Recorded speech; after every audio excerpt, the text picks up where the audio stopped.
Oke friends semua, kembali bersama aku Rocky Sombing di Good Sport Massage, bengkelnya para atlet. Tapi friend, jangan lupa like, subscribe ya. Karena subscribe itu gratis loh friend, gratis. Nggak bayar friend.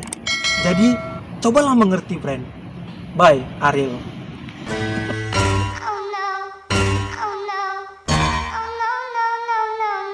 Oke friend, hari ini aku sedang di Stadion Unimed ya, untuk buat video seperti janjiku kemarin ya, tentang 8 jenis cedera olahraga dan bagaimana cara penanganannya. Inilah sekarang aku buat videonya buat friend semua yang ada di rumah dan dimanapun berada. Oke friend, kita langsung masuk ke intinya saja ya. Yang pertama itu cedera kram otot ya. Untuk friend semua yang mengalami cedera otot ya, pertama sekali yang perlu kita lakukan adalah jangan panik ya, jangan takut ya.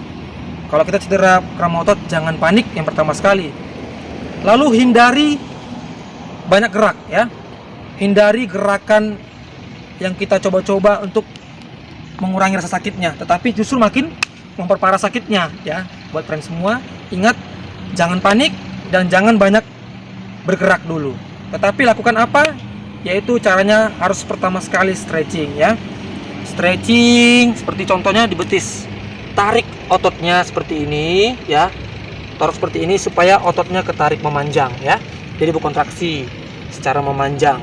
Lalu boleh kita juga melakukan pijat-pijat seperti ini secara lembut ya, untuk mengurangi rasa ketegangan otot tadi ya.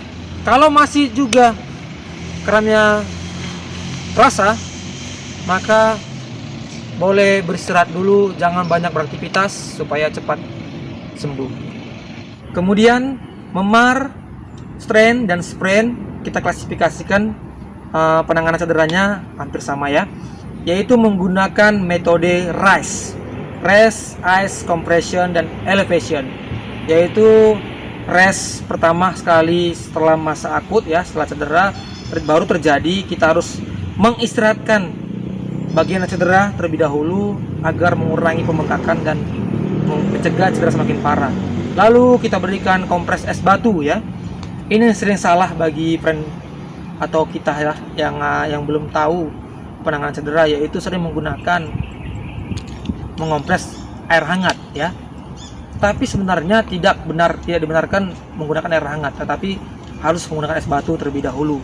Nah, lalu ada juga yang buru-buru membawanya ke tukang pijat ya, atau tukang kusuk kalau di Medan ya.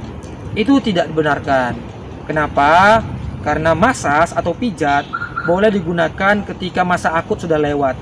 Lebih amannya itu 5-7 hari pasca cedera terjadi. Begitu. Lalu ada namanya compression, yaitu kita balut, kita babet ya bagian yang cedera supaya mengurangi pembengkakan ya.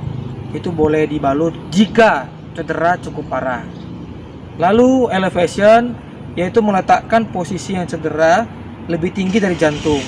Contohnya jika saya cedera di lutut ya, jika aku cedera di lutut, aku letakkan bantal di bagian ankle aku supaya aku saat tidur bagian yang cedera ini lebih tinggi dari jantung, supaya aliran darah itu menuju ke jantung sehingga mengurangi pembengkakan pada cedera yang ada di lutut aku, begitu. Tapi untuk kasus cedera yang lebih parah, kita katakan jika tendonnya putus ataupun ligamennya putus, itu harus dibawa pada tindakan medis ya. Itu harus dibawa ke medis. Kemudian ya, cedera lecet itu seperti biasa ya, itu cedera yang ringan, jadi bisa dilakukan dengan pertolongan pertama pada kecelakaan, yaitu membersihkan luka ya di tempat air yang mengalir ya, air yang mengalir supaya lebih bersih. Lalu bisa diberikan obat merah dan pembersih untuk membersihkan lukanya dari bakteri-bakteri. Tapi jika cedera itu cukup parah, robek, harus dilakukan tindakan medis. Kemudian cedera yang cukup parah ya, dislokasi ya. Dislokasi ini jika terjadi harus sesegera mungkin direposisi ya, dikembalikan ke posisi semula oleh para ahlinya ya. Jangan dibiarkan terlalu lama dislokasi terjadi, dan harus segera dibalikkan posisi awal, lalu diberikan metode RICE setelah itu. Dan yang terakhir, cedera yang paling parah yaitu fraktur atau patah tulang. Ya, ini yang banyak salah terjadi friends semua. Pengalaman aku memegang pasien, banyak pasien yang sudah parah cederanya lalu datang kepada aku, yaitu ketika terjadinya patah tulang, fraktur, dia panik dan dia langsung membawa ke dukun patah tulang ya. Kalau di Medan bahasanya dukun patah tulang. Apa yang terjadi? Ternyata cedera tidak kunjung sembuh, tetapi sambungan tulangnya menjadi tidak sempurna ya.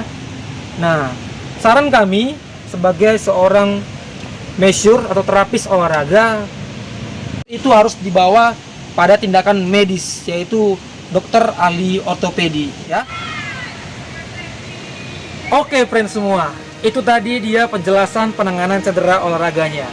Semoga bermanfaat bagi kalian semua, dan jangan lupa dukung terus channel kita di Rocky Siombing Good Sport Massage.